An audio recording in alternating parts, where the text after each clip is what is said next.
December 12, 1944. The snow-laden Ardennes forest, Belgium.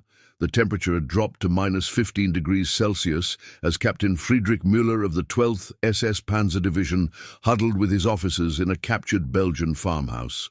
Outside, the wind howled through the skeletal trees, nature's own prelude to the storm of steel that would soon sweep across these frozen hills. "Americans don't have real soldiers," Müller declared, tapping the map spread across the rough wooden table. "They have boys who've never known hardship, who've been raised on cinema fantasies and Coca-Cola." The irony of his confidence would become painfully apparent within 72 hours, though none present could imagine the single American who would soon shatter their certainties like artillery through thin armor. Before we dive into this story, drop a quick hi in the comments and tell me where you're watching from. It really helps support the channel. This is the account of how one American sergeant, through extraordinary courage and tactical brilliance, would not only hold back an overwhelming German force, but fundamentally transform how the Wehrmacht viewed their American adversaries, forever changing the psychological dynamics of the Western Front. Captain Müller had good reason for his dismissive attitude. A veteran of the Eastern Front, he had survived 3 Russian winters, the meat grinder of Stalingrad, and countless engagements against the fanatical Soviet forces. His face, though only 32 years old, carried the weathered lines of a man who had seen the worst of humanity and emerged intact, if not unscathed. "The intelligence is clear," Müller continued, pointing to positions marked on the map. "The American lines are thinly stretched. One mechanized company against each of our battalions. Their commanders are placing green troops in what they consider quiet sectors." His finger tapped a particular section of forest. "Here, near Lanzerath, we have reports of a single reconnaissance platoon. They will fold immediately." Lieutenant Werner Schmidt, a recent transfer from the 11th Panzer, looked uncertain. "With respect, Herr Captain, we've heard similar assessments before. In North Africa, the Americans learned quickly." Müller snorted, pouring schnapps into his tin cup. "Africa was different. These are not the same forces. Our Führer has committed our best remaining divisions to this offensive. We have the new King Tiger tanks, veteran crews, and the element of surprise." He raised his cup. "To Operation Watch on the Rhine. The Americans will break before our advance, like saplings in a storm." The assembled officers echoed the toast, their breath visible in the cold farmhouse air. Only Schmidt maintained his reservation, something that would save his life in the coming days. Meanwhile, 11 kilometers away, Technical Sergeant Vincent Strozzi of the 394th Infantry Regiment's Intelligence and Reconnaissance Platoon stamped his feet against the cold in a snow-covered foxhole. An Italian-American from Boston, Massachusetts, Strozzi had been a history teacher before the war, specializing in ancient military tactics. That academic knowledge, combined with street-smart instincts developed in Boston's North End, had already earned him commendations from his commanding officer. "Hey, Sarge, you think the Germans know it's colder than a witch's kiss out here?" Private Daniels asked, his Georgian accent thick with cold and fatigue, as he scanned the dark forest through binoculars. "They know," Strozzi replied, checking his Thompson submachine gun for the 5th time that hour.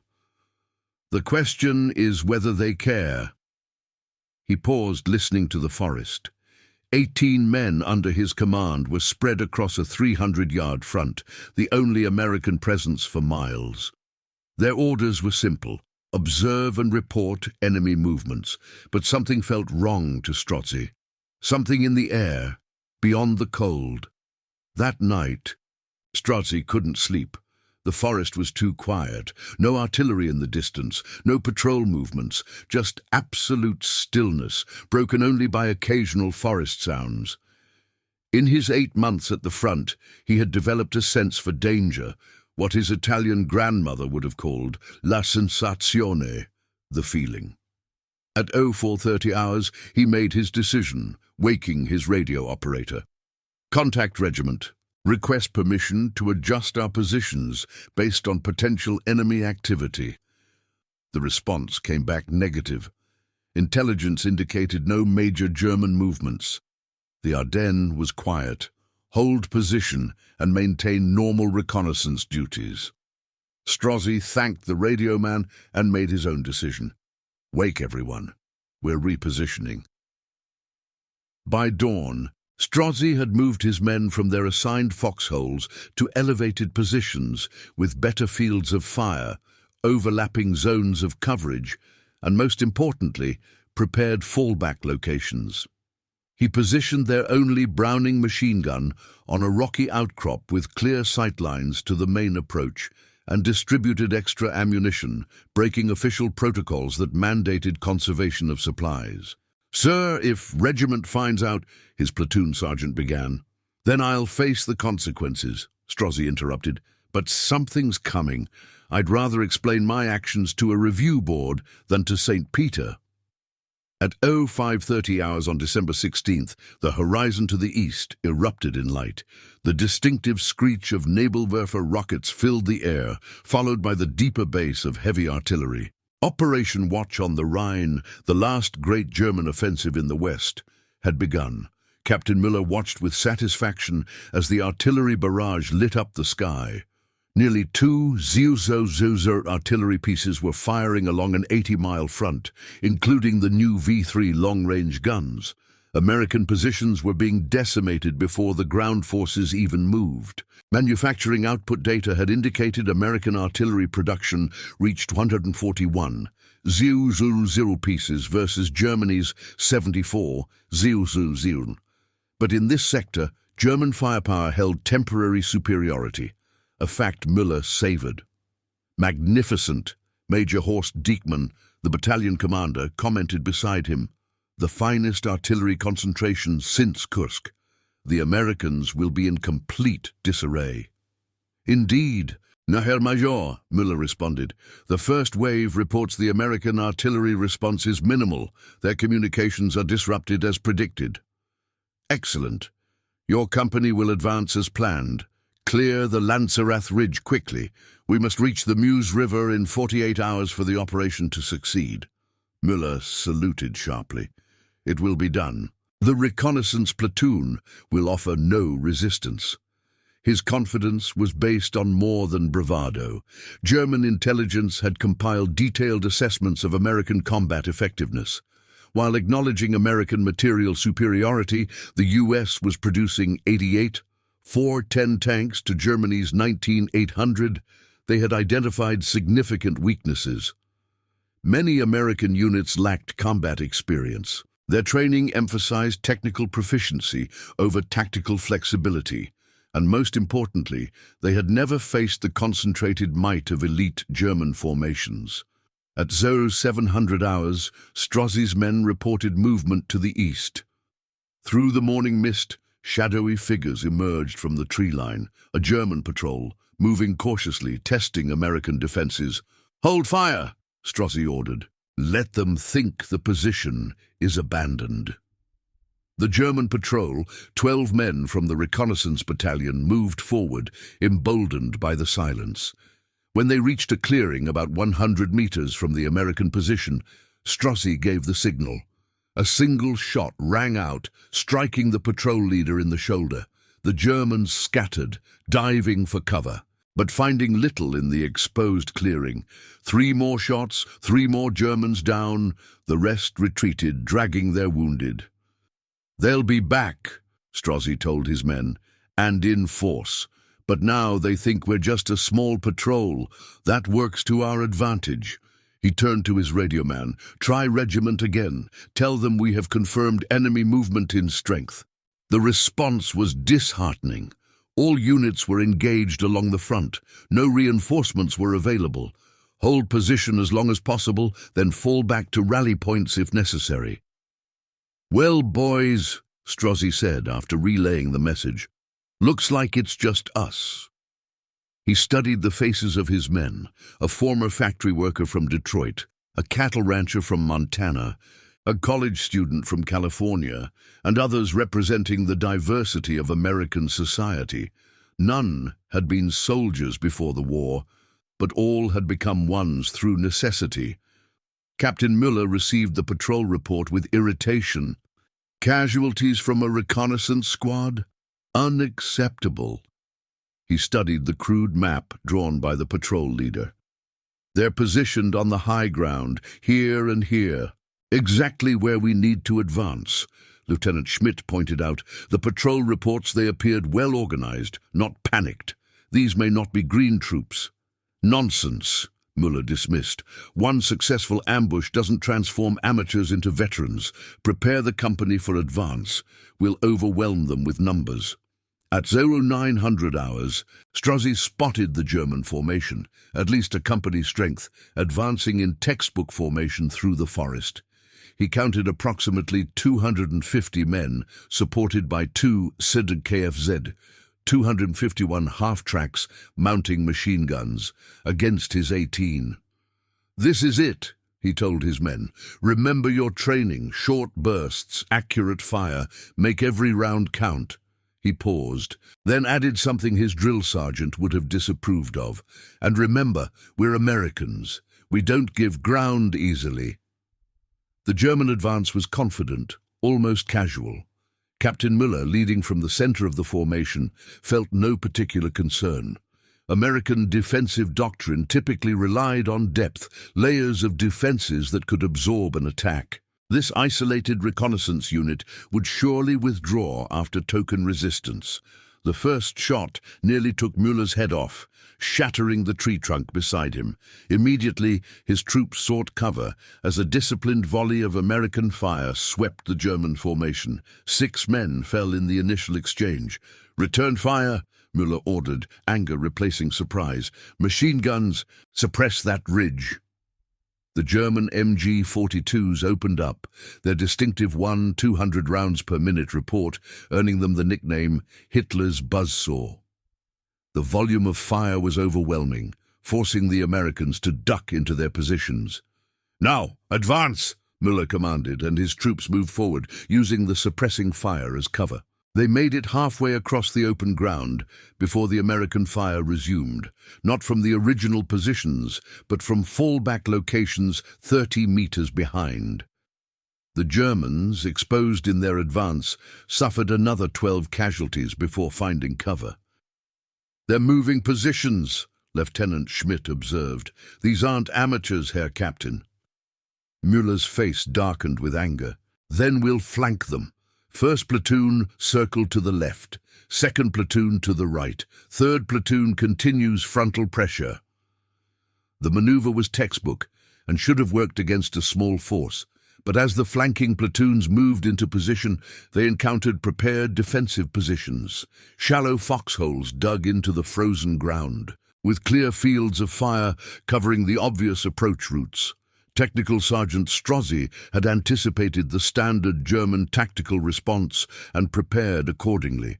His men, though few in number, held commanding positions and exceptional discipline. When the German flanking forces appeared, they met concentrated, accurate fire. Private Jefferson Davis, the platoon's best marksman, accounted for 8 German casualties himself, firing methodically from a position concealed beneath a fallen pine. Corporal Mendoza kept the Browning machine gun operational, despite the freezing temperatures affecting the mechanism, while Private First Class Rosenstein moved between positions, distributing ammunition and treating wounds. Captain Müller watched in disbelief as both flanking attempts stalled. His company had already suffered 30 casualties with minimal progress. The Americans should have broken by now. Their training manuals emphasized withdrawal when outflanked. Instead, they were fighting with the determination he had previously seen only from Russian units defending their homeland. "Herr Captain," his radio man interrupted, "Major Diekmann is demanding a progress report. The entire advance is waiting on our securing this ridge." The pressure of the larger operation weighed on Müller. The Ardennes offensive required strict adherence to timetables. Every hour of delay reduced the chance of reaching Antwerp, the ultimate objective. "Tell him we are encountering unexpected resistance. But we'll secure the objective within the hour," Müller replied, hoping to make good on the promise. He gathered his platoon leaders. "We will conduct a coordinated assault from 3 directions simultaneously." "Overwhelming force," Lieutenant Schmidt voiced concern.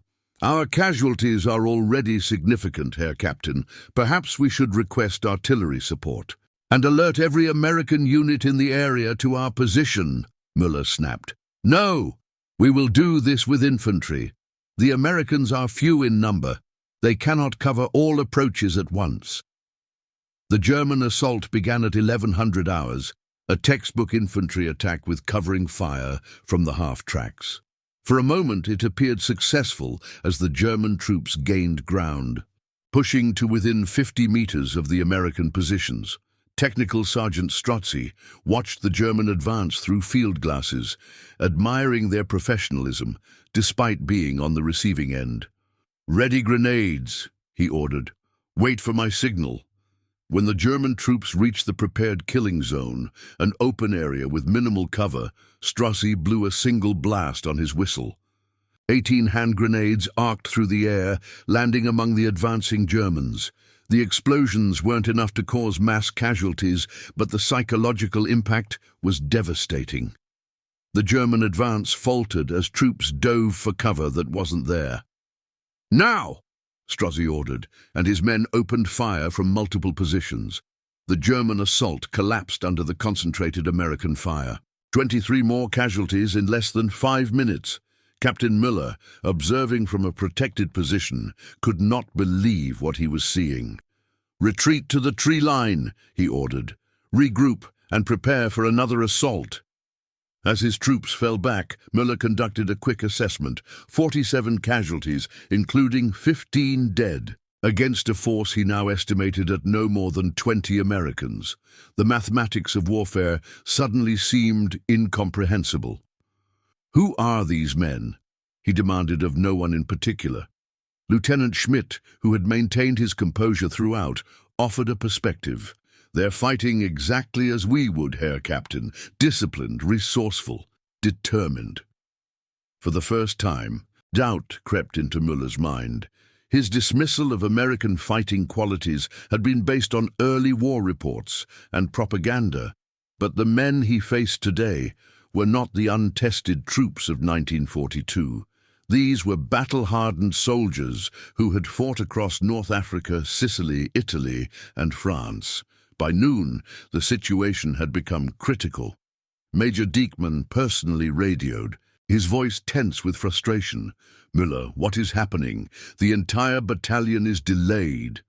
"We are facing an entrenched American force of unknown size," Müller replied, modifying the truth to preserve some dignity. "Request artillery support to dislodge them." "Impossible," came the reply. "Artillery is committed to supporting the main advance. You have 2 hours to clear that ridge, Captain, or I'll find someone who can." The threat was clear. Failure meant relief of command, possibly court-martial. The offensive's timetable allowed no delays. Müller gathered his remaining officers. "We will conduct one final assault. All remaining forces concentrated on their center. The half-tracks will provide covering fire." Lieutenant Schmidt looked at the casualty reports. "Sir, we've lost nearly a third of the company. Perhaps a different approach." "There is no time for a different approach," Müller snapped. "The Americans are few in number. They must be running low on ammunition. One strong push will break them." At 1300 hours, the German company advanced again.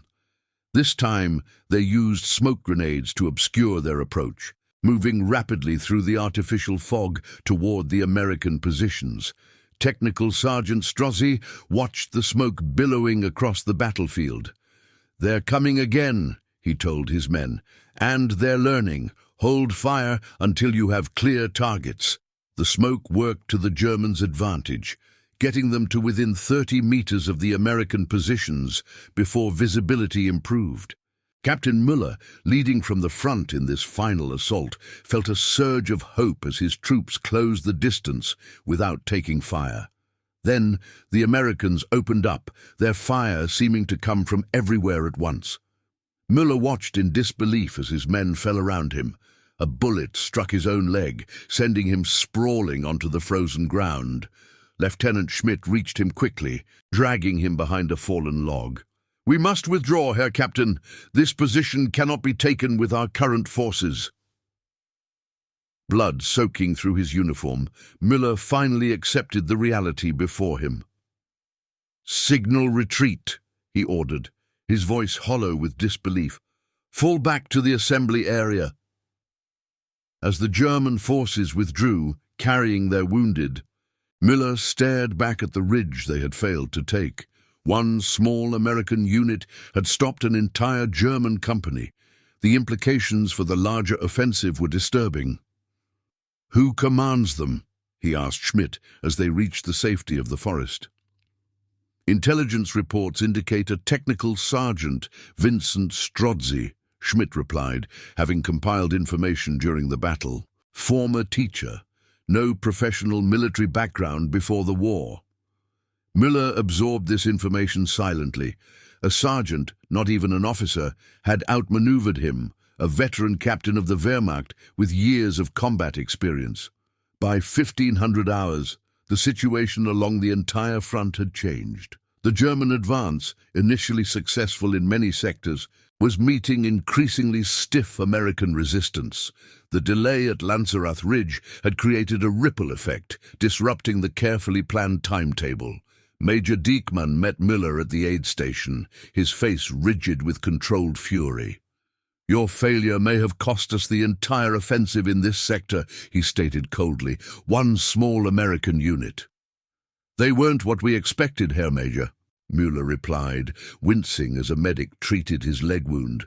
"They fought with skill and determination I've only seen from our best units." "Excuses," Diekmann dismissed. "You are relieved of command, effective immediately. Report to division headquarters when you're able." As Diekmann left, Lieutenant Schmidt approached. "The American position has been reinforced," he reported. "Regiment is sending a full battalion with armor support to clear the ridge." Müller nodded, feeling strangely detached. His military career was likely over, but something more significant had occurred, a fundamental shift in his understanding of his enemy. "Lieutenant," he said quietly, "record in the company log. The Americans have real soldiers." Technical Sergeant Strozzi and his men held their positions until 1700 hours, when elements of the 9th Infantry Division arrived to reinforce them. Of the 18 men who had started the day, 16 remained combat effective, an astonishing survival rate given the forces arrayed against them. Colonel Robert Marsh, commanding the relief force, personally debriefed Strozzi. "Your platoon held off an entire German company for 8 hours, he said, amazement evident in his voice. "Intelligence estimates they suffered 68 casualties. How did you manage it?" Strozzi, exhausted but composed, pointed to his men. "Good positions, disciplined fire, and American ingenuity, sir. We didn't have the luxury of retreating, so we made do." The full significance of what Strozzi and his men had accomplished would not become apparent until after the war. Their stand at Lanzerath Ridge had delayed a crucial element of the German advance, creating a domino effect that disrupted the entire northern thrust of the Ardennes offensive. More subtly, it had shattered a persistent German misconception about American fighting qualities. Captured German documents later revealed a significant shift in tactical assessments following the engagement, with American troops being classified as determined and resourceful fighters capable of improvisation and independent action. Captain Friedrich Müller survived the war, eventually being captured during the Ruhr Pocket encirclement in April 1945. During his interrogation, he specifically mentioned the engagement at Lanzerath. "That was when I knew the war was truly lost," he told his American interrogator, "not because of your factories or your numbers, but because your ordinary men fought with extraordinary skill and courage." Technical Sergeant Vincent Strozzi received the Distinguished Service Cross for his actions, though many believed he deserved the Medal of Honor. After the war, he returned to teaching, incorporating his wartime experiences into his history lessons. When students asked how he had managed to hold off such overwhelming forces, he would simply say, "By remembering that Americans have always been real soldiers, from Lexington to Normandy." The Battle of the Bulge, as the Ardennes offensive became known to Americans, ultimately failed. The German forces, despite initial success, could not overcome American resistance, material superiority, and improving weather that allowed Allied air power to decimate German columns. But in that small corner of the Ardennes, for one critical day, the outcome of the entire offensive had hung in the balance. And 18 American soldiers, led by a former history teacher from Boston, had tipped the scales. Years later, historians would note that the German miscalculation at Lanzerath wasn't an isolated error, but part of a broader pattern of underestimating American capabilities. German intelligence had correctly quantified American production, noting, for instance, that the US produced 296 400 aircraft to Germany's 108 500 during the war, but had failed to appreciate the quality of the individual American soldier. Production statistics told only part of the story. The American Army of 1944 represented the most educated fighting force in history to that point, with high rates of literacy, technical training, and problem-solving skills. When combined with the American cultural emphasis on individual initiative and adaptability, these qualities created soldiers who could fight effectively even when separated from higher command structures. Strozzi's platoon exemplified these characteristics. Private First Class Cohen, a former engineering student, had devised the overlapping fields of fire that proved so effective. Corporal Washington, who had worked as an automobile mechanic, kept their weapons functioning in temperatures that caused many German arms to jam. And Strozzi himself applied historical knowledge of ancient Roman defensive tactics to their modern predicament. Lieutenant Schmidt, who survived the war and later became a history professor at Heidelberg University, would write in his memoirs, "The engagement at Lanzerath forced many of us to reconsider our fundamental assumptions about our American adversaries. Captain Müller's dismissive assessment, 'Americans don't have real soldiers,' reflected a widely held view that proved catastrophically incorrect." The ridge where Strozzi and his men made their stand remains largely unchanged today, a quiet stretch of forest that gives no indication of the drama that unfolded there. No monument marks the spot where 18 Americans changed the course of a battle and possibly the war. Yet in the annals of military history, the stand at Lanzerath Ridge has become a case study in how quality can overcome quantity, how preparation and positioning can neutralize numerical superiority, and how underestimating your enemy can lead to disaster. For Technical Sergeant Vincent Strozzi and his men, it was simply a matter of doing their duty as American soldiers. In that cold forest, surrounded and outnumbered, they embodied the qualities that ultimately led to Allied victory: determination, adaptability, and the quiet courage of ordinary citizens transformed by extraordinary circumstances into warriors who would change the course of history. And that concludes our story. If you made it this far, please share your thoughts in the comments. What part of this historical account surprised you most? Don't forget to subscribe for more untold stories from World War II, and check out the video on screen for another incredible tale from history. Until next time.